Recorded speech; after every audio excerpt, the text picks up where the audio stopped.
Every time I click on a Daily Wire video, whether it's Brett Cooper, Candace Owens, or not even a Daily Wire video, just any video on YouTube, I keep getting this ad for Exodus or something like that. In the beginning, God created the heavens and the earth.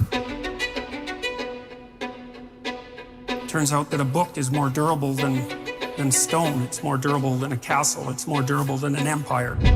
It got to the point to where the little chimes in the ad, the do-do-do-do, it got stuck into my head just for the amount of times I've heard it. I like how towards the end, the music gets all abrupt and do-do-do-do, you know what I mean? And that was my first introduction into Jordan Peterson. Well, that's kind of my only knowledge of Jordan Peterson. I don't really know too much. I know that he got in trouble for a tweet and he got banned on Twitter. On Wikipedia, it says he's from Canada. He's a psychologist, author, and media commentator. I know he doesn't like to be labeled as a conservative commentator or really wants to get too much into politics, but I mean, seeing the topics he gets on and has touched on, and especially from that tweet, you're going to get that audience, and it's understandable, and I hope he understands that's going to happen. Now, I actually have watched his daughter's podcast. I think she's pretty cool. I saw the podcast with Brett Cooper, and then I saw another podcast with this cult expert that was explaining the different cults, how cults become a thing, and how they grow power. It was interesting. And I wanted to get into Jordan Peterson or try to understand what he does, because honestly, I'm going into this without any knowledge. I'm not really sure what a psychologist really does. I don't have a clear understanding of what that means and what he really talks about that is kind of controversial to the point to where he's gotten banned off platforms. And of course, I've seen the media slap on that he's like homophobic or transphobic. So I'm curious to see this. I'm curious to see if the videos I watch give an accurate presentation of who he is, if I will like him, if I believe he deserves the controversy that he's gotten. So I have two videos. I have one simply titled "Who is Jordan Peterson" by PF Jung. The second one is Jordan Peterson banned from Twitter for this tweet and what he plans to do. The last thing I want to say is that it is kind of funny. I've heard about some criticism against his voice, about how he kind of sounds like he's on the verge of crying or something. It's kind of funny to me. He a little bit sounds like that, but I mean, I don't think it's a fair diss if they're like really calling him that and trying to diss him off that. University of Toronto psychology professor Jordan Peterson has a fight on his hands. In the past 2 years, the Canadian psychologist and academic has been adopted as a hero of the Donald Trump-loving alt-right. This is what I'm saying to you. Why the rage, bruh? You're doing well, but you're a mean, mad white man. It shows that this guy has an agenda. I was Jordan Peterson's strongest supporter. Now, I think he's dangerous. I mean, he thinks the world is going to come to an end and he is going to save us. Jordan is a self-styled martyr and a self-styled savior. If they're going to start calling him a cult leader, I feel like that's where it's kind of leaning towards, just from what I've seen so far. I feel like they're just going to label him a cult leader, which is nonsense. The big problem is nowadays is you get these big terms, white supremacist, neo-Nazi, cult leader, and you just slap it onto anyone just to shut them down. Because obviously when you hear those notorious and honestly evil terms, you're going to think of them negatively immediately. The meaning of life. I've been talking a lot to the crowds that I've been talking to, not about rights, but about responsibility, right? Because you can't have the bloody conversation. What are you doing? You can't have the conversation about rights without the conversation about responsibility, because your rights are my responsibility. That's what they are, technically. Well, what are you leaving out if you're leaving out responsibility? And the answer might be, well, maybe you're leaving out the meaning of life. That's what it looks like to me. It's like, here you are, suffering away. What makes it worthwhile? Rights? You know, you're completely out. You have no idea what it's almost impossible to describe how bad an idea that is. Responsibility. That's what gives life meaning. It's like lift a load. Then you can tolerate yourself, right? Because look at, you're useless, easily hurt, easily killed. Why should you have any self-respect? What you're saying, it just sounds a bit grim, doesn't it? No. No? No, it sounds a lot grim. It's not a bit grim. So it's as grim as it gets. It's like, so you tell young people, and this is another message for conservatives, like, I don't care what you're going to do, but go out there and make something of yourself for God's sake. Be an honest person and work and get to the top of what. I get what he's saying. I think people like dislike Andrew Tate for this, and also Aiden's getting a lot of hate for this. Aiden Ross is getting a lot of hate for this. I do like his message. I do think that message is important. Candace Owens recently had one of her podcasts titled this, basically saying that wherever you are in your life, good or bad, it's because of you. You're to blame for where you are at in your life. I 100% agree with that. I mean, right now I'm recording this video while I'm banned on YouTube for nonsense, honestly. But I could just, get depressed, eat, cry, or I don't know, just do some degenerate shit. Instead, I'm going to be recording videos, thinking of more videos to film, stream on Kick, and just, do something worthwhile while they're trying to silence me, while I'm trying to be put in this place where I'm supposed to get depressed. Whatever it is that you want to get to the top of, and stand up for yourself like a respectable human being and be a bit of a light on the world instead of a blight, and you can tell young people that, and they haven't been told that by anyone now, and so the young men are so hungry for that it's painful to watch. They're so relieved when someone finally comes up and says, hey, you get your act together a bit, discipline yourself, see if you can learn to tell the truth, concentrate on something for a year or two, you could be a bloody world beater. They think, really? That's possible? Wow, that would be interesting. That might make life worth living. It's like, yeah, it might. So why don't you go do it? That's what the damn universities were supposed to be teaching people, and they've forgotten that. I went to Harvard a month and a half. I used to teach there, and I talked to a bunch of students, and I told them, it's not easy to get into Harvard, Like, you're a valedictorian if you're at Harvard. And so why am I saying that? It's like, these are high-quality kids. So I told them what I just told you. It's like, here you are at Harvard. It's like, get yourself educated, man. Read some books, learn to talk, learn to think, make yourself into something. Get the hell out there and make the world that put you here happy that you were put there in that great institution. This guy's dope. He's like motivational. And said, God, I wish someone would have told us that when we were in our first year. It's like, Jesus, why didn't someone tell them that? For God's sake, it's supposed to be the greatest university in the world. Is it so difficult to figure that out? Well, it is if that isn't what you want to have happen in the university. You want to make cringing milksops who whine about being victims while they're going to Ivy League institutions. Jesus, it's pathetic.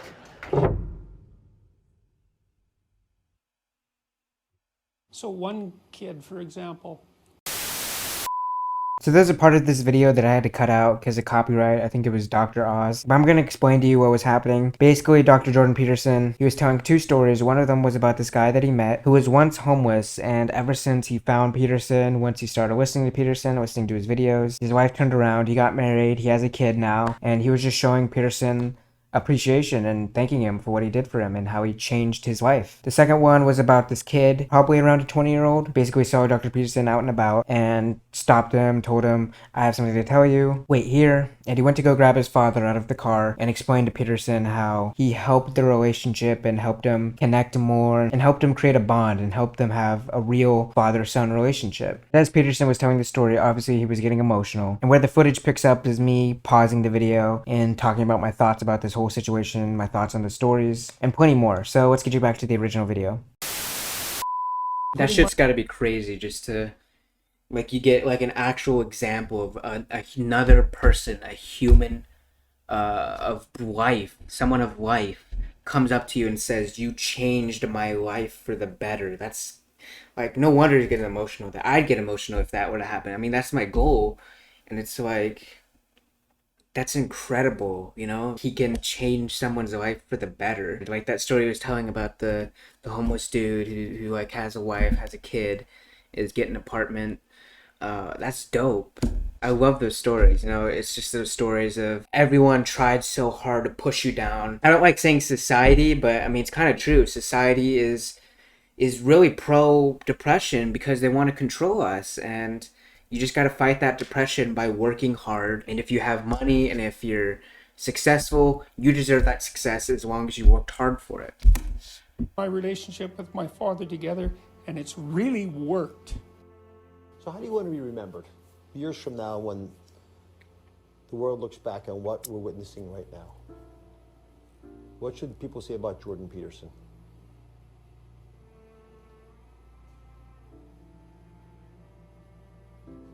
That he wanted the best for people, not the worst.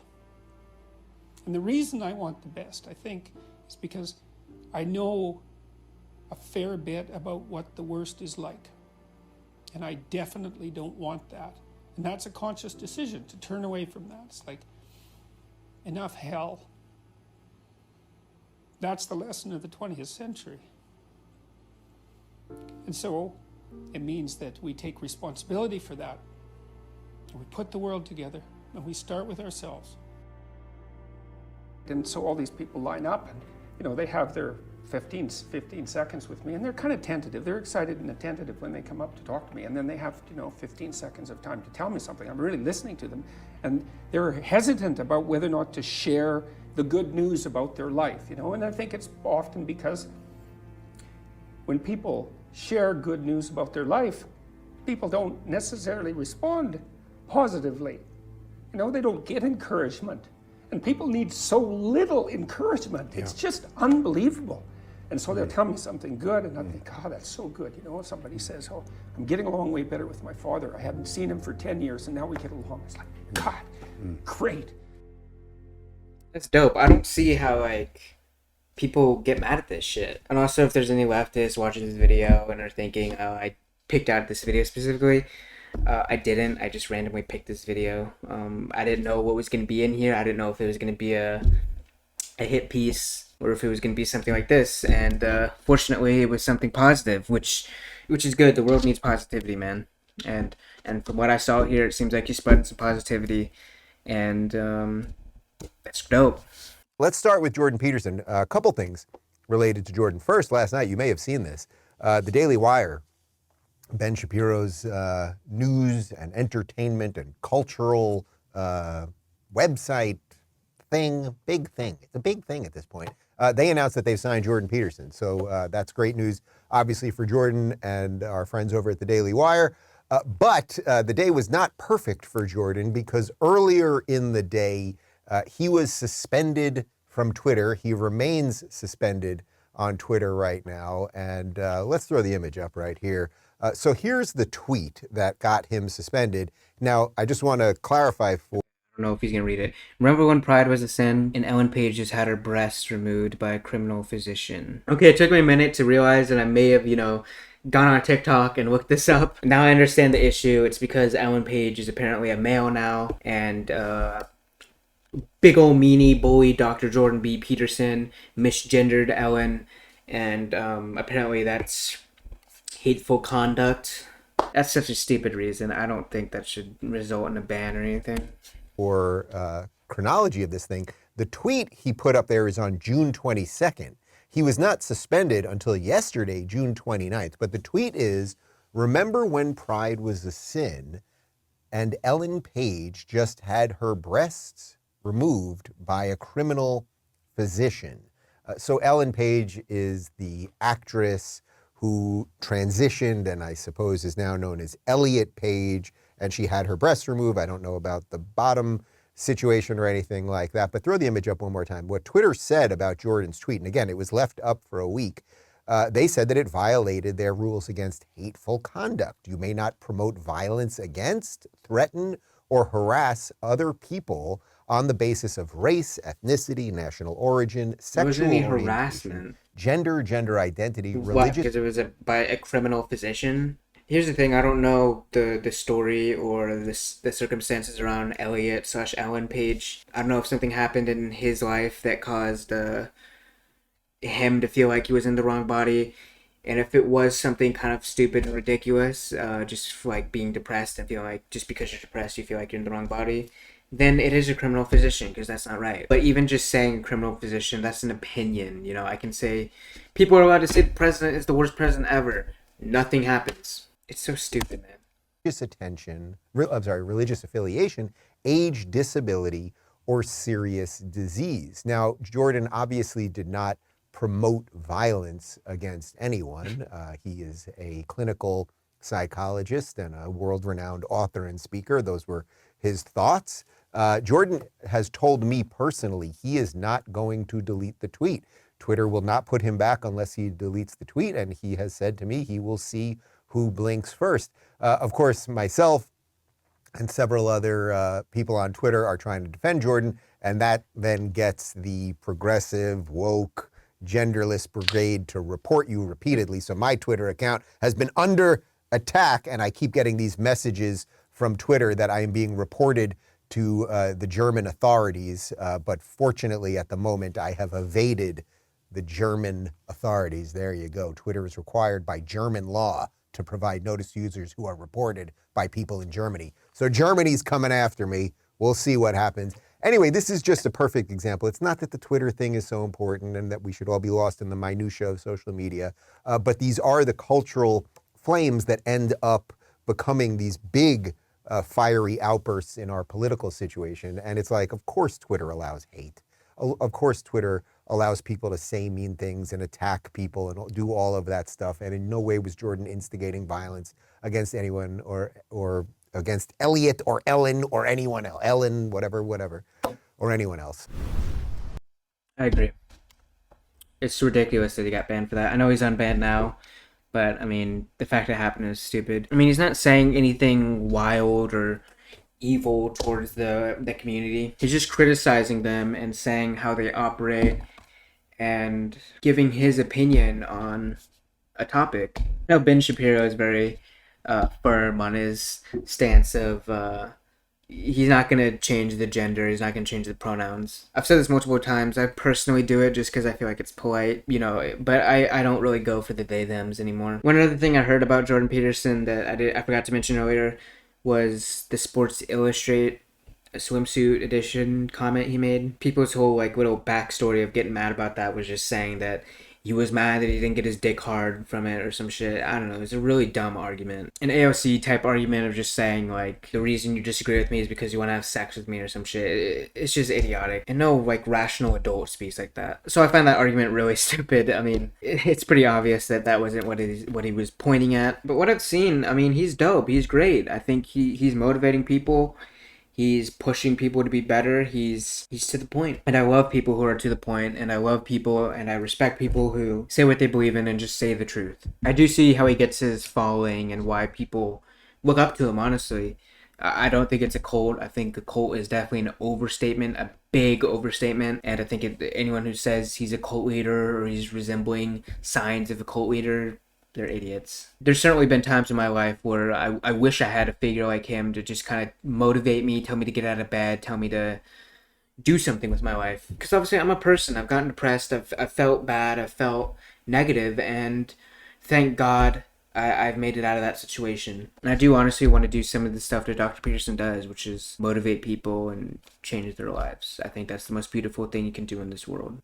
Love everyone.